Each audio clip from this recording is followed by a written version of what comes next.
and determining what works for positive youth development. The definition of PYD includes 4 parts. The first idea is that youth have assets and that they should have the ability to leverage those assets through agency. They should also be able to contribute to positive change for themselves and their communities. And to do this, youth should be surrounded by an enabling environment that supports them. When it began, Youth Power Learning's main focus was on youth supporting organizations, so international organizations that implement programs or carry out youth research. When YouthLead was launched, however, at the World Bank's Youth Summit in December of 2018, it really put the focus on young people themselves with the goal to provide connections and support for youth-led and youth-serving organizations run by young people. So the vision for YouthLead is to serve as a global hub for young changemakers aged 15 to 35 to enable them to maximize their impact through networking, mentoring, and access to information. The platform is a great opportunity for youth from different countries and different networks to inspire and learn from each other, to connect beyond their traditional circles and benefit from a diverse set of resources and information. The site is available in English, Spanish, and French. There's also Google Translate on every page so that it can reach a wider group of young people. The site is also, we have a number of other campaigns supported by the site right now, and one of them is in response to the challenges presented by the global coronavirus pandemic. We are leveraging the power of our global youth network of young changemakers to share critical information about the virus, how they can stay safe, as well as to channel and highlight young people's leadership skills and the work that they're doing in their communities around the world to combat the virus. We're doing this in a number of ways, and we do invite you to go to the page and find out more on YouthLead. The first is we put together a COVID-19 information page of what you need to know.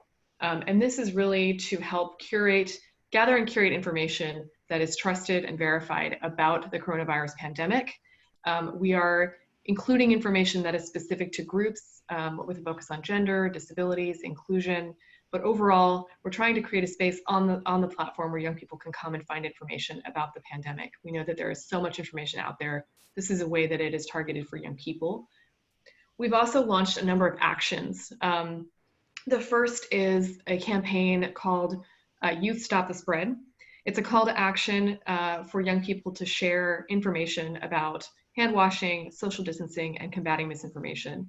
And we are inviting young people from around the world to take part in the campaign and show ways that they are participating in some of these best practices. The second campaign we launched just last week is YouthLead Acts for Good. It was in honor of Global Youth Service Day, and that is going to be rolling out from now through July. And that invites young people to tell us about one act of good that they are undertaking in their community as an act of service. We're also inviting partners who are part of YouthLead or who are interested in being part of YouthLead to help us highlight what young people in their networks are doing, to share tools and resources that can support youth in implementing their ideas, or to just join the platform and be supportive of YouthLead. We're also highlighting work that young people across our network are already doing, as well as our partners. So again, take a look at YouthLead. We invite you to visit our page, and you can learn more about the work we're doing around gathering information, as well as acting in response to the global coronavirus campaign, the global coronavirus outbreak. There's a lot going on, so we're trying to create a one-stop place where young people can come and find information and take action. So with that, I'm going to turn back to our webinar and what cooperatives can do for youth. We're really pleased to have our speakers here with us this morning, and we appreciate you taking the time to share your knowledge with us. Back to you, Balaji. Thank you very much, Sarah. Thank you all for joining the webinar this morning. On today's webinar, we'll take a look at why cooperatives are very important vehicles for positive youth development. Since cooperatives are inclusive businesses, they often identify new and innovative ways to empower youth, women, and other marginalized communities. On today's webinar, we're joined by representative from USAID Cooperative Development Program. We have Kristin Wilcox. She's the agency program that works across multiple sectors in Africa, Latin America, and Asia to build capacity of cooperatives, businesses, and cooperative systems for self-reliance, local ownership, and sustainability. Kristin currently heads, she's currently the chief of party for the USAID Cooperative Learning Engagement Advocacy and Research Program, CLARE, and focuses on improving cooperative policies, legislation across Kenya, improving economic opportunities for youth through cooperative business models. We're also joined by Kara Deman. She's the Senior Programs Manager and Youth Specialist at NCBA CLUSA. This means that she's National Cooperative Business Association, NCBA CLUSA. Kara leads the organization youth strategy and provides technical oversight and guidance on youth engagement, entrepreneurship, and enterprise development, workforce development, and market integration. She currently manages about $76 million US RGIS AR projects in Niger, Burkina Faso, and provides operational and technical support on positive youth development and resilience. Lastly, we're also joined by Julia Boom. I'm sorry, I'm not probably getting your names right, but Julia Baumgartner, Cooperative Development Program Manager at Equal Exchange, an alternative trade organization and worker-owned cooperative. Julia manages a USAID-funded award that strengthens small-scale agricultural cooperatives that are part of Equal Exchange many supply chains. Our work currently focuses on supporting eight coffee, cocoa, banana, sugarcane, and avocado cooperatives throughout Latin America and through local and designed initiatives. I will be handing over to Kristin, who would lead us directly into the webinar for today. Oh, Kira, sorry for that.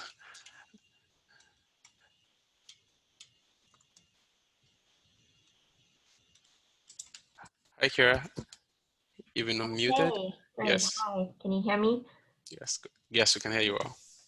Okay, good morning, good afternoon, good evening to everyone joining. So I am going to share some inspirational stories about youth-led cooperatives in two very different contexts in both Uganda and Madagascar. Before I jump into these examples, I first want to give a very short definition on what a cooperative is. A cooperative is a jointly owned, democratically run collective enterprise where individuals come together to address a common need or achieve a common objective. And they can exist in multiple different sectors, agriculture, housing, health, you name it. So I'm going to start in Uganda. Next slide. NCBA CLUSA worked under the MasterCard Foundation funded Youth Empowerment Through Agriculture project to help youth age 15 to 24 organize into youth associations. And these youth associations are registered at the local government level.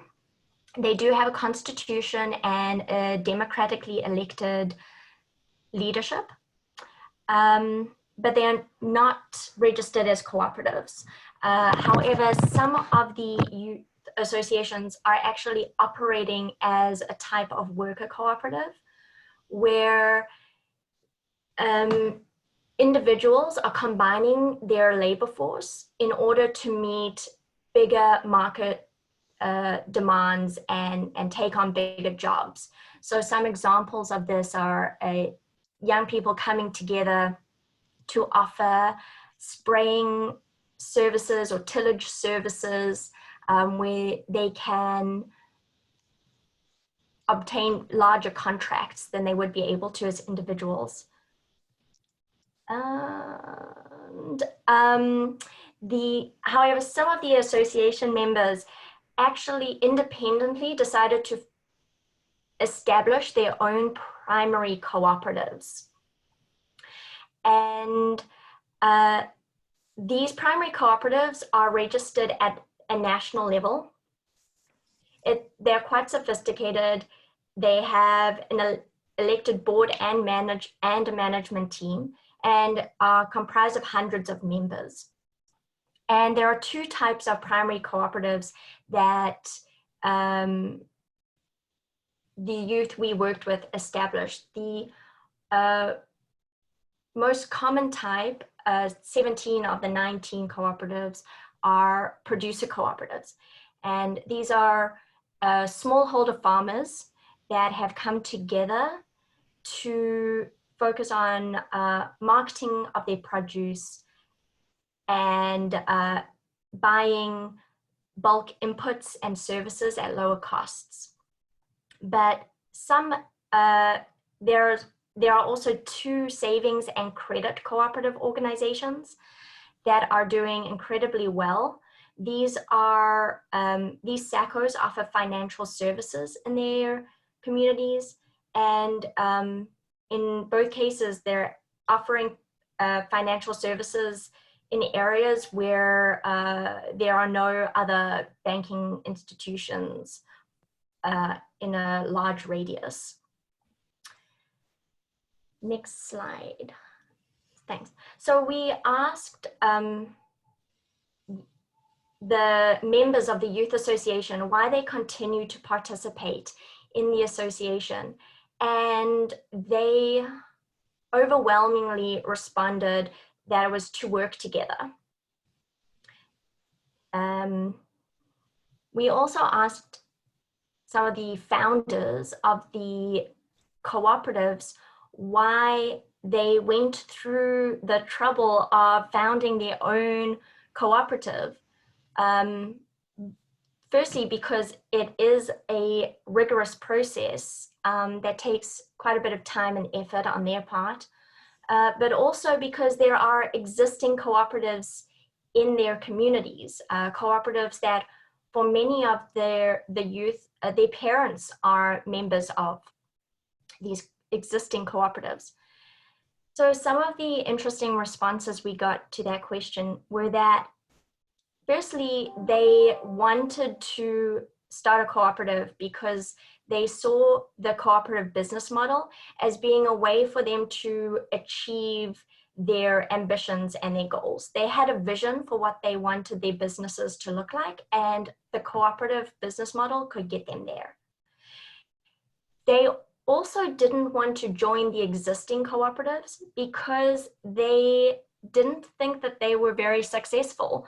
They saw a lot of governance issues and corruption. There was low transparency. And since they had received training on governance as members of the youth associations, they were pretty confident that they had the skills and ability to do it better. And so they founded their own cooperatives, and they are doing it better. They're doing very well. Next slide. So that I'm now going to shift to a very different context across the world in Madagascar. And the first cooperative I'm going to speak about is Madagascar Cooperative. This is a livestock producer co-op. It was founded by youth who were tired of seeing their parents, also livestock farmers, struggle with their individual businesses. And they thought there has to be a better way to make the livestock business profitable and successful. So the 10 founding members came together and researched different solutions to their problems, their collective problems, and came up with the cooperative business model as the answer. They registered their cooperative in 2016 and now have over 1,600 members and are doing very well. They have a very committed membership base, and one of the biggest value add services that the cooperative offers its members is that is security services for protection of the livestock. The other cooperative that we work with in Madagascar that's youth-led is the Malagasy Cooperative of Consulting Services, MACS. And this is a very different type of cooperative, founded by college students who were inspired by a professor that they had at university. They actually have founded a cooperative offering consulting services on cooperative development. Since these two cooperatives were founded without any project influence or support, but they have subsequently been linked to the Cooperative Development Program funded by USAID, and they are receiving, they have received training and capacity building through CDP, as well as linkages to other cooperatives for mentorship on an ongoing basis. Next slide, please. So these examples from Uganda and Madagascar are very different and show the diversity of cooperatives and what they can offer. But we also noticed some similarities between them. The first is that the cooperative business model is attractive. It's a means of accessing resources and services that would otherwise be unavailable to the individual members. In both cases, youth wanted to do things differently than their parents. The trainings on cooperatives and governance were important in both Uganda and Madagascar, and mentorship also played an important role. So my recommendations to any of you thinking about starting your own cooperative is to identify a problem that you want to solve collectively, one that fulfills a market or a social demand.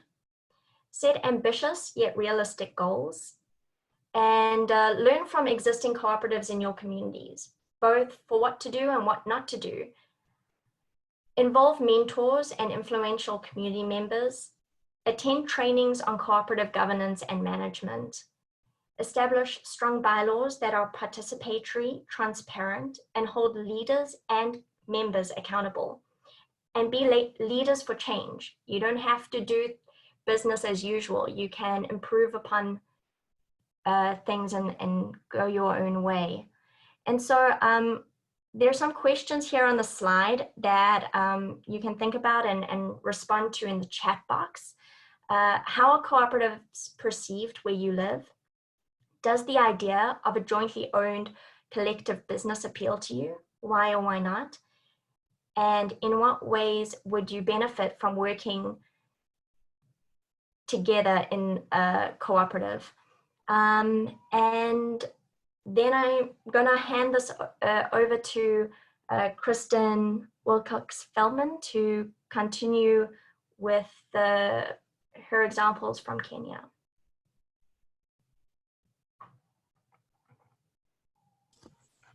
Hi, Kristin, you have microphone access.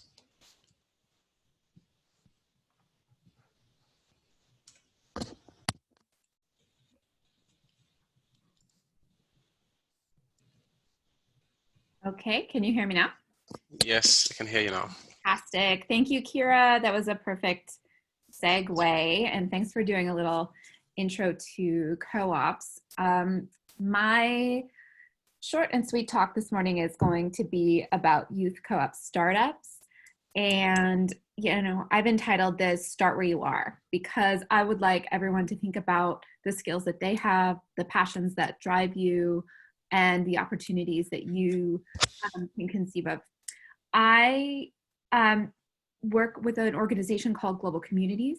The program that I am working with is called the Cooperative Learning Engagement Advocacy and Research Program, supported by USAID, and our primary location is currently Nairobi, and in some of the outlying areas of Nairobi.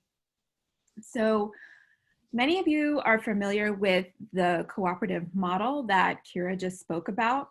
So I'm going to talk about a little twist on that model. Next slide, please. In the CLEAR program, we work across the cooperative spectrum to try and support cooperatives from a skills perspective, a policy perspective, and their support networks.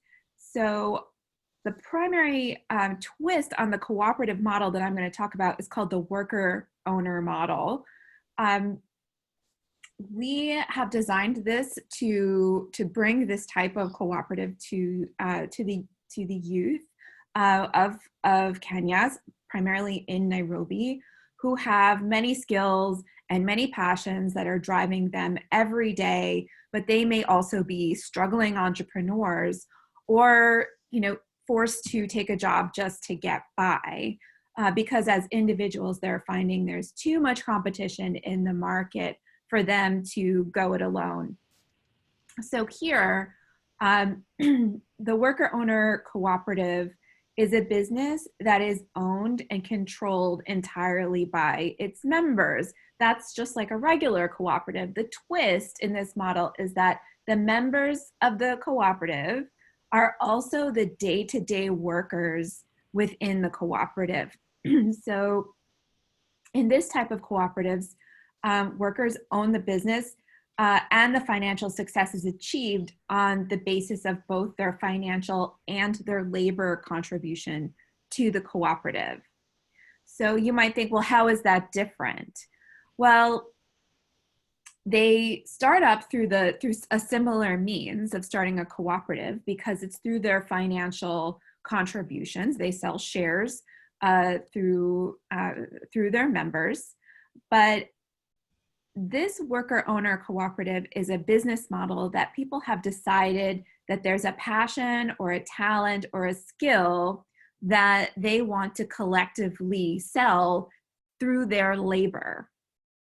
So you're creating jobs for yourself, but you're also creating wealth because your company has value that resides within your community.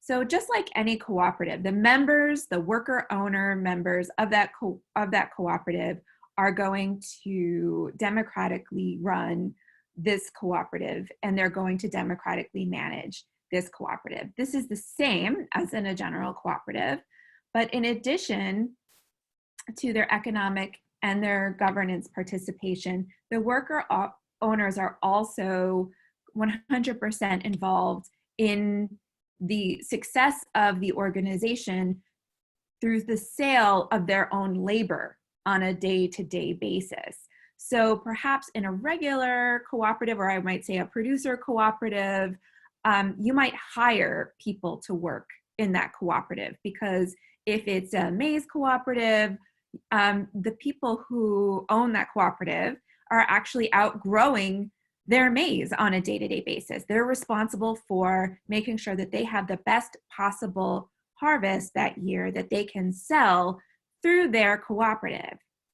But in this case, so for that cooperative, they would have to hire people on a day-to-day basis to work at that cooperative. They could also offer some jobs to the people who work there as well. But the worker-owner cooperatives are actually there on a day-to-day basis, ensuring the success of their own cooperative. This appeals to young people, particularly in a urban sector, because the skills that they have to offer are their own personal skills and passions. And that is why this model is so effective in an urban and particularly a young entrepreneurial setting. So I'm going to start with giving you a few examples. So next slide, please. I'm calling this Not Your Grandfather's Cooperative, because I'm going to talk about the different types of cooperatives I work with, and then give some more broader examples of cooperatives, worker-owner cooperatives from around the world. So youth co-op startups in Nairobi leverage the vibrant skills of their owners. We've already talked about that.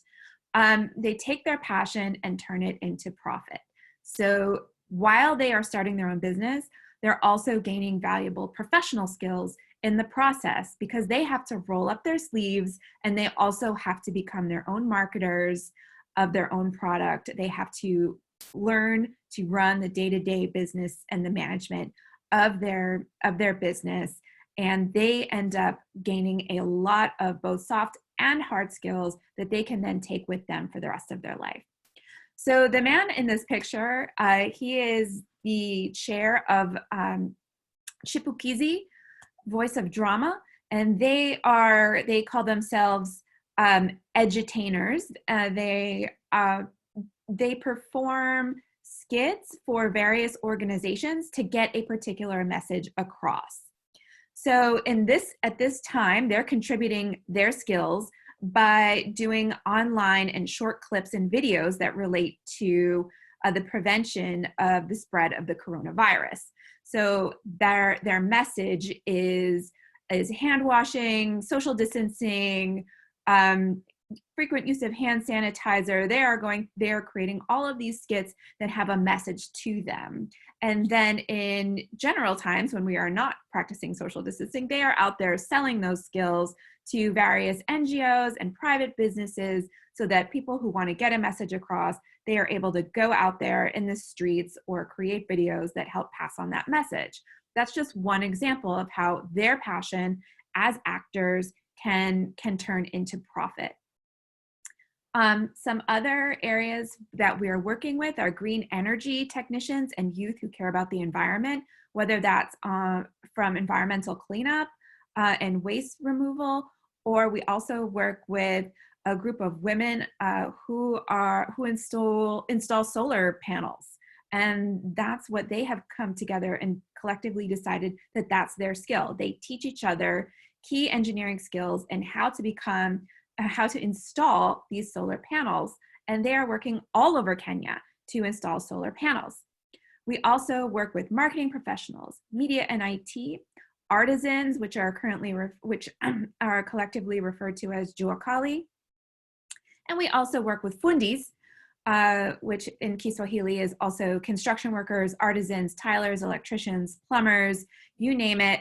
They are working together in a cooperative, a worker-owner cooperative called Funditech.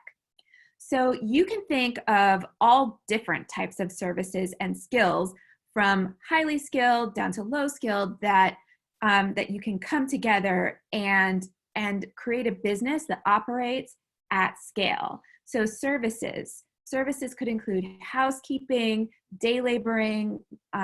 You could think of taxis, like the boda drivers, the childcare.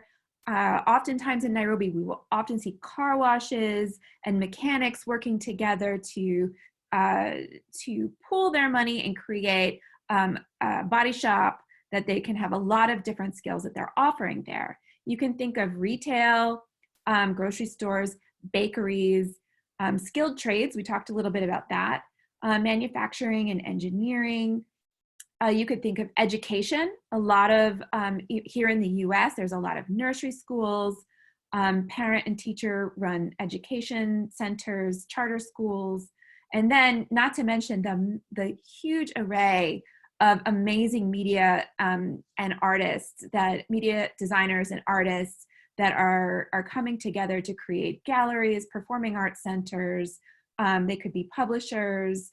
There's all types of worker-owner cooperatives that are popping up. Some of my favorite examples are the beauty and wellness ones that are coming out. You've got someone who practices yoga, someone who's doing occupational therapy, perhaps someone's doing massage. These are really huge opportunities for people who either want to take one skill and expand it to a much larger business, because in the market they struggle. Let's face it, if you're a baker, there's only so many cakes you can bake in one day. But if you partner and you start a worker-owner cooperative centered around baking, think how many more you could put into the market. So those are some of the areas that I'm currently excited about, people that I'm working with. And the best thing about the worker-owner model is that these people either see a niche in the market that they know they can fill, or they're turning their passions into profits. Next slide, please. So how can you get involved? I think that this is kind of the key. Well, I'd like to do this, but where do I go? Most worker-owner cooperatives, just like any cooperative or any business, you must have a common business plan. This is one of the biggest stumbling blocks that I see when I work with worker owner cooperatives. They start with one business plan, and then they start to become opportunistic, and they take advantage of another business, and then they add another bell and another whistle to their worker owner cooperative. And it's very stressful for the members because on a day-to-day basis, they're not actually sure what they're doing, and it becomes very schizophrenic and stressful. So the key is for all members to agree on the product or products that you are going to be selling. It's a business. You need to make money.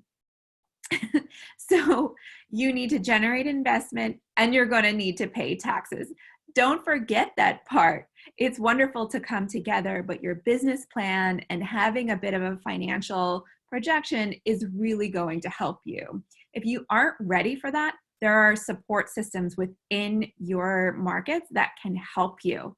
But going back to what Kira already said, some of the things, it will be the mentors, your support networks, your teachers, and your advisors that are really going to support you through this process. But one of the best things you can do, in my experience, is connect with other cooperatives, interview them, find them, make sure that you ask them what their challenges were, and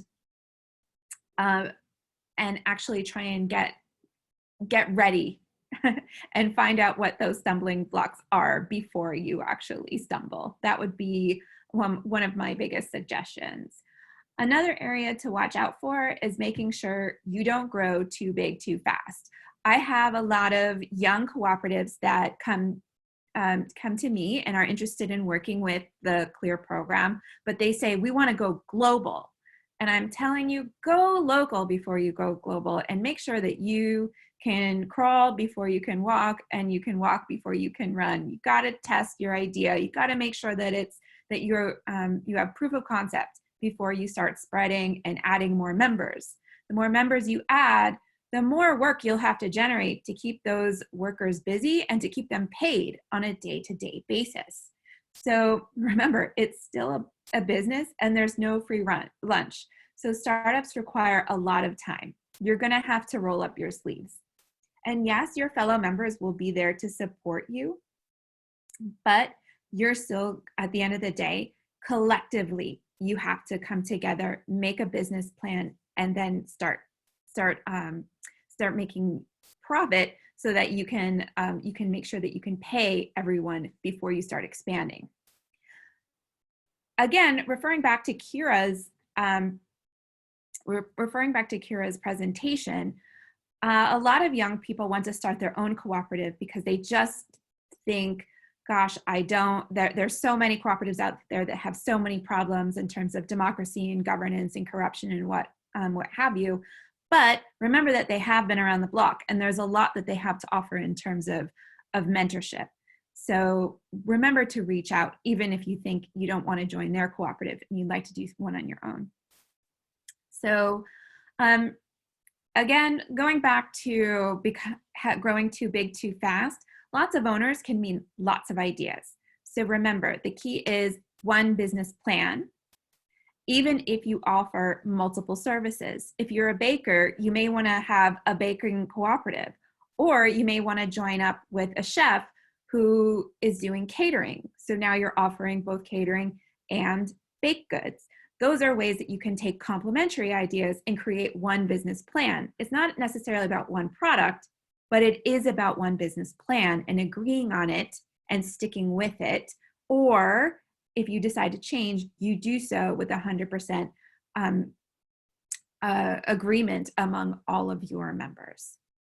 So that is my presentation today, and please put all of your questions in the chat box because I can't wait to hear from you. Next slide, please. And you guys are the experts here. If you were to start a worker owner cooperative, what would your biggest challenge be? And are there resources in your community that you can think of that you could approach? And who are they? And then, do you think in the market, your business would be met with any opposition? I've sometimes heard, you're not a real business, you're a co-op. Well, that's simply not true. And I just want to hear your thoughts on that. Thank you very much.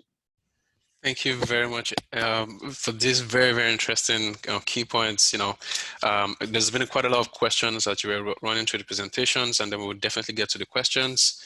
But then some really key important notes, things that you mentioned, like, it's important that people, business cooperatives start thinking about profit business, think like it's a business, go local, start small, the proof of concept. These are really very key notes. And then we'll be moving on directly without having to waste time to Julia. Julia would also take us into our own presentation. Julia, I have unmuted your mic now. All right, thank you so much. And thank you, Kira and Kristin, for setting the stage for different types of cooperatives. Today, I'm going to share with you 2 examples of how already existent agricultural cooperatives are working to engage youth in creative ways. So as they mentioned, I am the Cooperative Development Program Manager at Equal Exchange. And I also want to share a little bit about Equal Exchange. Just as Kristin laid out very well, we are also a worker-owned cooperative in the United States. And we're an alternative trade organization. We have around 130 worker owners. And for the last 34 years, we've been working to support small-scale farmers organized in cooperatives in accessing alternative markets, primarily fair trade and organic markets. We work in 20 countries around the world with around 50 producer organizations. Our primary product is coffee, but we have since expanded to a number of different supply chains, including chocolate, tea, bananas, avocados, dried fruit, and nuts, and many more. Our primary work is focused on importing and distributing these products around the country to food cooperatives, grocery stores, and directly to consumers. And this is proving to be a pretty resilient model we're seeing during these really challenging times right now. And as a small part of the work is also project-based, and we do this work with a hope to strengthen our supply chains in order to provide new opportunities for these cooperatives and deal with challenges that the market cannot. We carry out this work directly with the organizations within our supply chain, so this means we have long-term relationships with all of these groups. And our programs are locally led and designed. We have a sense of trust that exists when we begin this work as a result of our commercial relationships. And I think that's unique to this program and provides a great asset to us. And as a result, we're able to work together to facilitate participatory design processes with these cooperatives to better understand their challenges, but also to allow the space and creativity to design activities that can prove as experimental models to be replicated within their communities and with other cooperatives in our program and our supply chains. So currently we have a USAID Cooperative Development Award, and we're working in Mexico, Peru, and Paraguay with coffee, cacao, sugarcane, banana, and avocado supply chains. And today I want to highlight quickly 2 examples in southern Mexico where 2 cooperatives are really promoting activities centered around youth development. So Equal Exchange partners with 2 coffee cooperatives in the southern Mexican state of Chiapas. These organizations are located in the buffer zone of the El Triunfo Biosphere Reserve, which is a protected area of great importance that provides many ecosystem services as well as drinking water to thousands of families in Chiapas.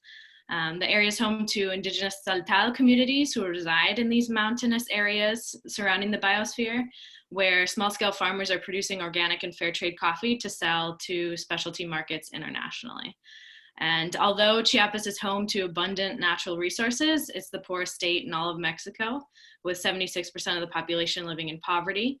And youth make up 27% of this population, but lack opportunities to study and or work. So as a result, you see many youth looking for other opportunities, migrating north to the United States or other Mexican states as well.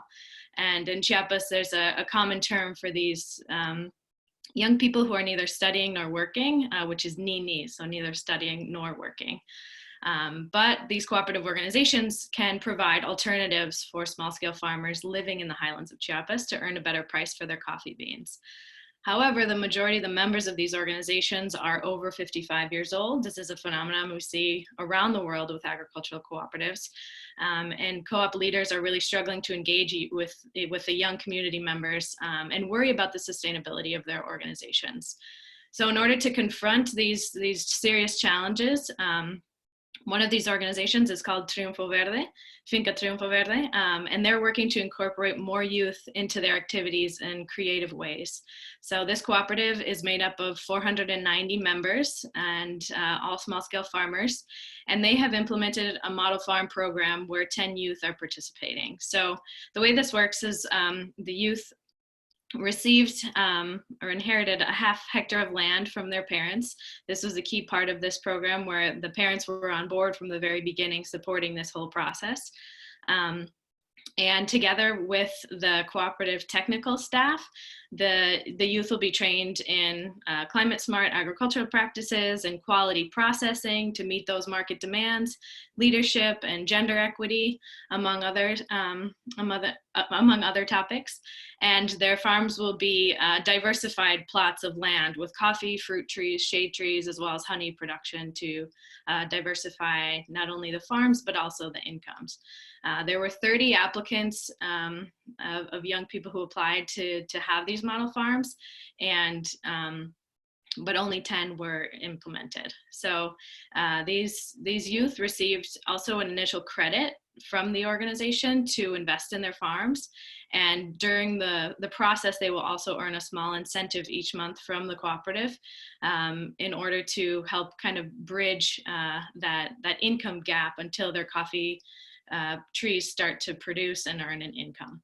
So that credit will be paid back after 6 years because coffee plants take around 4 years to start producing. And then by the end of the program, the idea is that the farms will be used as field schools to demonstrate to other members of the cooperative the results when specific agricultural practices are applied. And then can we go to the next slide, please? And so the next example I wanted to share with you is the organization Optic, which is an indigenous Tsaltal organization made up of 140 members. And in Tsaltal, Optic means together we are thinking.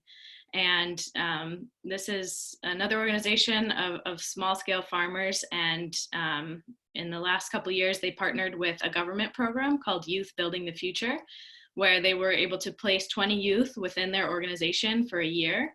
And they earned a monthly stipend as well from the government, and the cooperative provided activities and trainings for them, funded by our USAID CDP program.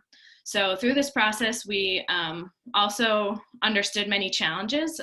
Some of those included the sustainability of that program. So what happens after 1 year where these young people who are neither studying nor working earn a stipend and then that ends. We also learned the challenges of having access to land in order to produce coffee. There were a limited number of positions within the organization to be able to actually hire these youth on. And the youth expressed challenges to having access to credit to purchase land or invest in their farms. So despite these challenges, we were really able to better understand the context of these young people within the organization. And now we have an organized group of youth who are working together with this, with the cooperative to come up with more dynamic proposals that can provide better alternatives. So when we're listening to their desires and their dreams for their future, we found that most of their priorities lie in social and environmentally focused entrepreneurial activities. Also, they're seeking out professional development opportunities, scholarships to study, and access to credit and loans to invest in their family's farms or also purchase new land. So from these two examples, we've learned many lessons, and I wanted to share some of these recommendations within this process. So I think this applies to young people as well as those who engage in youth development work. So the first is just to listen. I think it's really important to better understand each unique context and avoid assumptions about what young people want to do. I think specifically in the coffee world, for example, there's a push to train many young people in coffee cupping or coffee tasting. And that's not very realistic for a large number of young people. And also we don't want to assume that everyone wants to be a coffee cupper. There's also oftentimes a focus on technology. And also farming. So some youth really want to farm and some youth don't want to farm, but I think we need to be cautious about assuming what they want and just really take the time to pause and listen. The second is to allow youth to be part of the design process. It's super important to find a space to organize within a cooperative or an association as a starting place to share ideas and challenges and proposals together.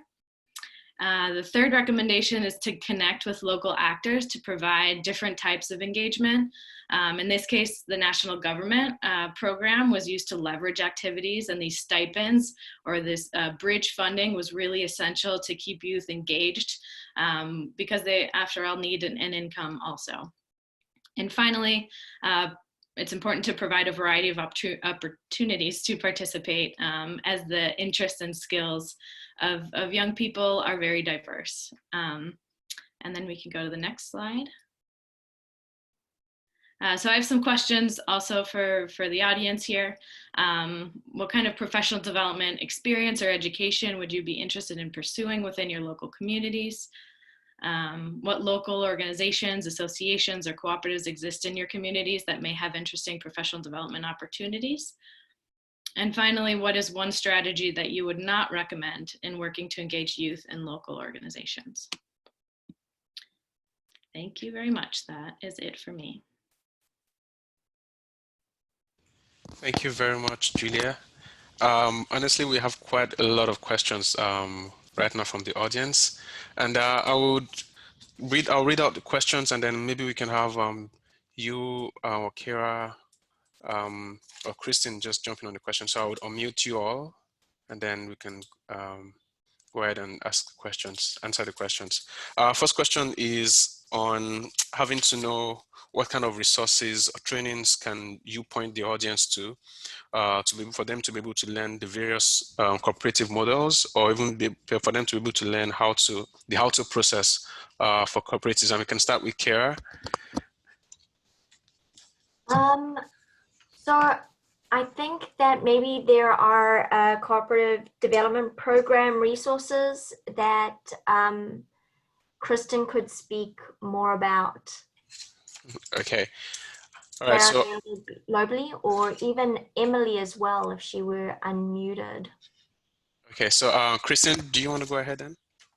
Sure. And the question is asking where there are resources to learn more about worker owners specifically. The various type of cooperative models. The various type of cooperative models.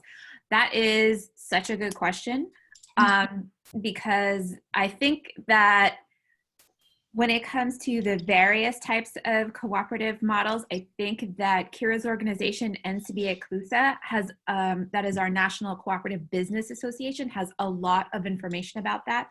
The International Cooperative Alliance, that's called the ICA, they also have so many online resources where you can learn about the different types of cooperatives. Producer cooperatives that are selling agricultural goods are quite common across the world, but there are also consumer cooperatives, the worker owner cooperatives, savings cooperatives. There's so many different kinds.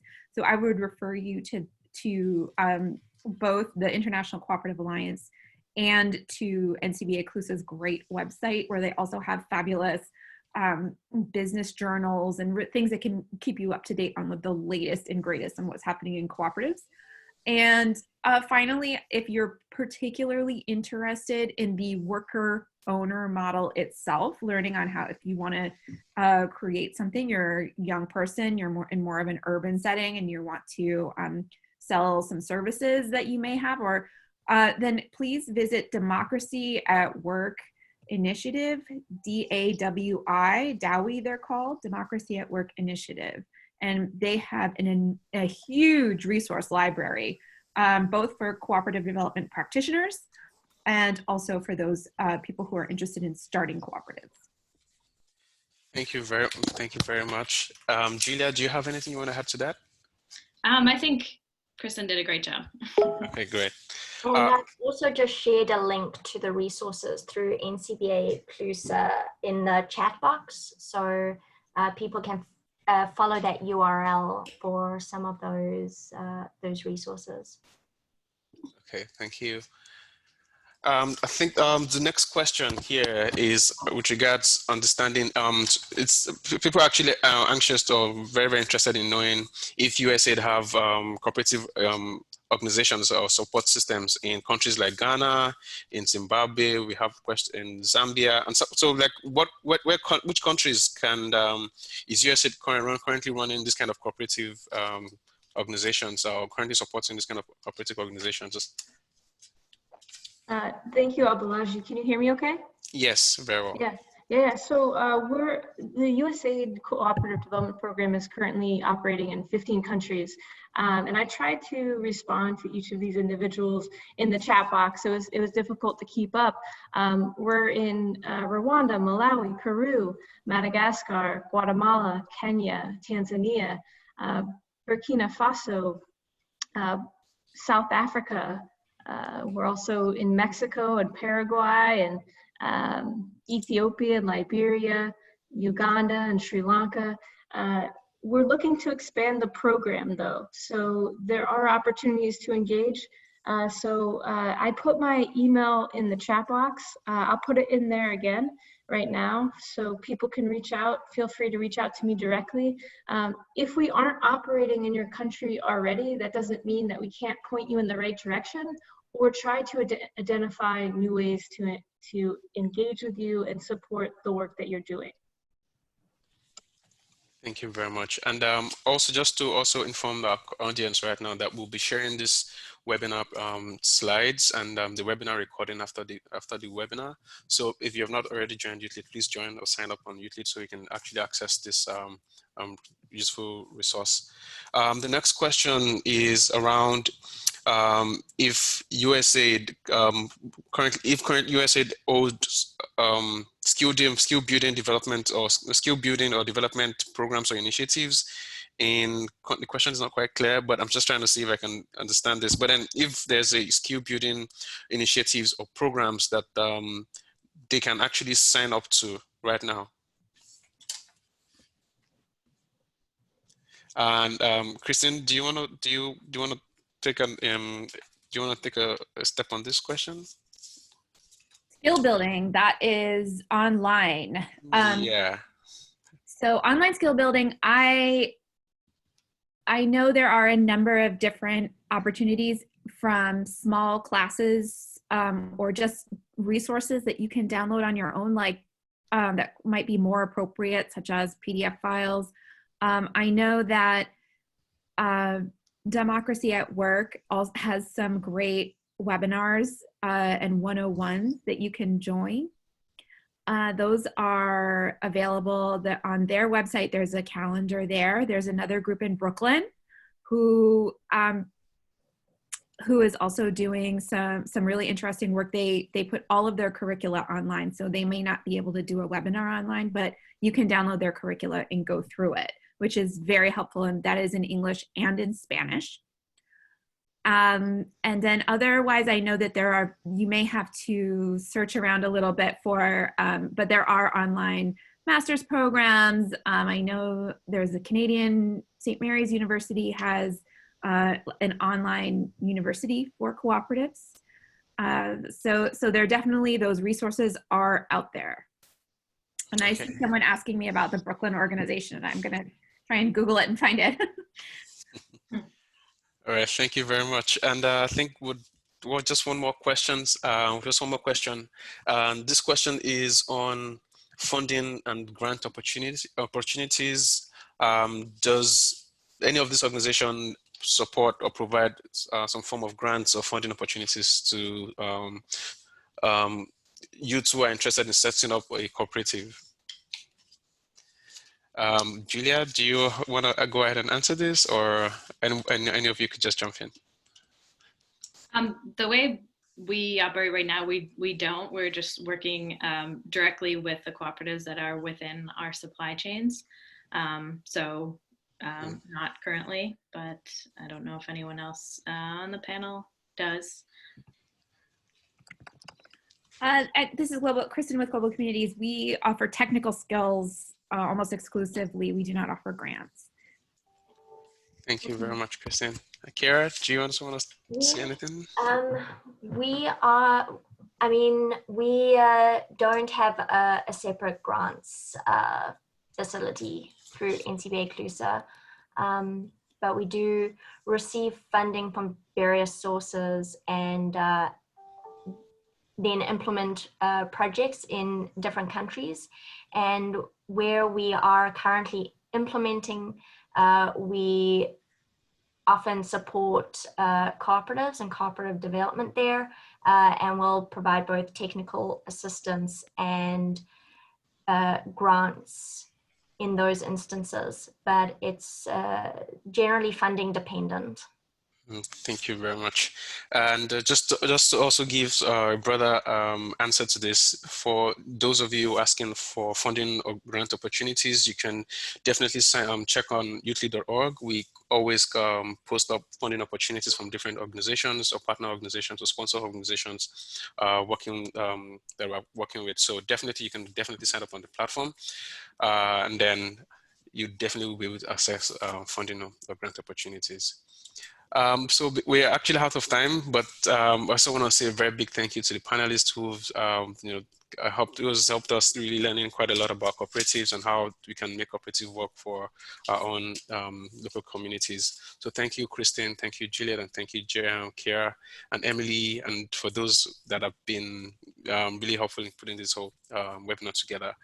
How a lot of people have been asking how they can join YouthLead, and so this basically talks about how you can join YouthLead. You can basically sign up visit the website, www.youthlead.org, create an account, and of course your account will be approved. You can create your profile, post your projects, what projects are you working on, what cooperatives or what other projects are you currently working on, and then you can also engage with the platform and the discussion groups. So if you want to still maintain communications or still want to talk about cooperatives or kind of different ideas that you're currently working on, you can join the platform and then take this conversation to the group and also be able to collaborate with other young change makers like you. There's an opportunity for you to also sign up for monthly YouthLead newsletters, which we send on a monthly basis. You can also join us on social media. We're very, very social. You can join our Facebook or our Twitter. Send us a tweet or ask your questions on Twitter. We definitely always respond to your questions. And lastly, you can also reach out to the speakers. Some of them have I see I've been reaching out to you, sharing their email addresses to you. So here's a good opportunity for you to leverage this connection, to leverage this learning opportunity. We also want to say a very big thank you to our sponsors who have been promoting YouthLead to their youth networks, contributed resources, event and various funding opportunities. Of our sponsors offers various expertise and knowledge on various topics. Just like this, for example, we also organize skill building training webinars from time to time. Once again, I really say a very big thank you to you all for joining us on today's webinar. And we hope to see you on the next webinar in about 2 weeks' time. Thank you all again. Asante sana. Thank you.